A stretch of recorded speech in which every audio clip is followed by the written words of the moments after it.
নমস্কার। ৩৫ জন মিলে ৫ দিন ধরে ১৩ বছরের এক নাবালিকাকে অত্যাচার করেছে দিনের পর দিন ২৪টা ঘন্টা ধরে। শোনা যায়, রিপোর্ট অনুসারে সেই বাচ্চাটি যখন আর পারত না সেই অত্যাচার সহ্য করতে, তার চিৎকার থেকে বাঁচার জন্য, তার চিৎকারকে বন্ধ করে দেওয়ার জন্য শোনা যায় তার মুখে মদ ঢেলে দেওয়া হতো।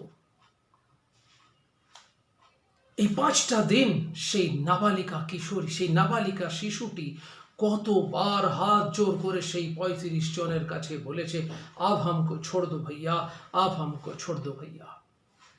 কিন্তু কোনো ভাইয়া তার কোনো কথা শোনেনি। এর চেয়েও বড় ভয়ঙ্কর কথা, এই যে ঘটনার কথাটা বললাম, এই ঘটনা রাজস্থানের কোনো জঙ্গলে ঘটেনি।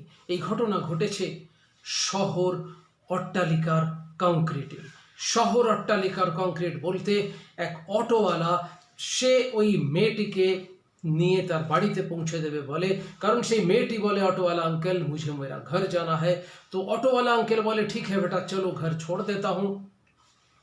ঘর ছেড়ে দেওয়ার নাম করে সে একটি হোটেলের মালিকের কাছে সেই মেয়েটিকে কিছু পয়সার বিনিময়ে বিক্রি করে দেয়, এবং সেই হোটেল মালিক এবং হোটেলের সমস্ত স্টাফ, ম্যানেজার সবাই মিলে ৫ দিন ধরে কয়েকখানা হোটেল বদল করে করে, বেশ কয়েকটি হোটেল বদল করে করে সেই মেয়েটিকে কনস্ট্যান্টলি অত্যাচার করে। ২৪টা ঘন্টা সেই মেয়েটা অত্যাচারিত হয়েছে এই হায়ওয়ানদের থেকে। এই মেয়েটির এখনো পর্যন্ত মৃত্যু ঘটেনি, এটা সবচেয়ে বড় ভয়ঙ্কর খবর। কারণ আপনারা হয়তো ভাববেন যে আমি বললাম কি মেয়েটির মৃত্যু শ্রেয় ছিল, না, কখনোই নয়। মেয়েটির মৃত্যু কখনোই শ্রেয় ছিল না, কিন্তু মেয়েটির শরীরটুকুই শুধু বেঁচে রয়েছে। মেয়েটার ভেতরের আত্মা, তার স্কুল ব্যাগ, তার স্কুলের বই, তার মায়ের আদর ভালোবাসা, তার বাবার স্নেহ, সব কিছু মরে গেছে সেই ৫টা দিনে। এখন শুধু বেঁচে আছে মেয়েটির শরীর, যে শরীরটাকে এই সমস্ত বদমাইশগুলো, এই সমস্ত নোংরা মানুষগুলো ৫টা দিন ধরে নিকড়ে নিকড়ে খেয়েছে, নেকড়ে বাঘের মতো অত্যাচার করেছে। আপনাদের কি মনে হয় এই মানুষগুলোকে ধরা হয়েছে? পুলিশ বেশ কিছু সাসপেক্টেডকে বা যারা এর মধ্যে সরাসরি যুক্ত তাদেরকে অ্যারেস্ট করেছেন, এবং রাস্তা দিয়ে দড়ি বেঁধে মারতে মারতে নিয়ে যাচ্ছেন। এবং শুধুই মারতে মারতে নিয়ে যাওয়াটাই আমার মনে হয় না শেষ, কারণ এদের কি শাস্তি হওয়া উচিত, এদের কেমনভাবে শাস্তি দেওয়া উচিত, সেটা তো নির্ধারণ করবে আমাদের দেশের সংবিধান।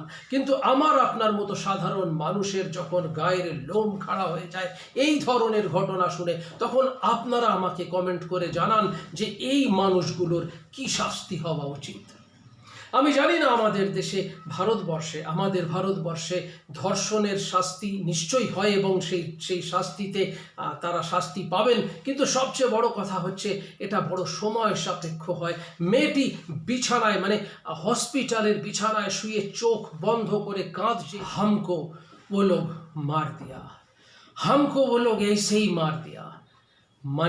সে নিজেও বুঝতে পারছে যে এই ৩৫টি হায়ওয়ান, এই ৩৫টি রাক্ষস ওই অবলা শিশুটিকে, ওই অবলা কিশোরীটিকে, কিশোরীও বলা যাবে না, নাবালিকা, মাত্র ১৩ বছর বয়স, নচ নচ কে খায়া, টুট পড়া থা উসকি উপর। মাই ডিয়ার, এবার আপনারাই নির্ধারণ করুন, আপনারা কমেন্ট করে জানান। বাট টিল সবচেয়ে বড় কষ্টকর, পেনফুল কোথায় জানেন?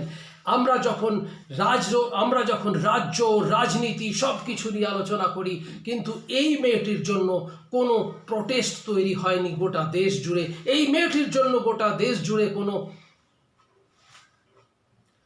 কিছু হয়নি। শুধু পুলিশ অ্যারেস্ট করেছে, আমরা পেপারে পড়েছি, আমরা খবরে দেখেছি, আমরা সোশ্যাল মিডিয়ায় দেখেছি, এই পর্যন্ত।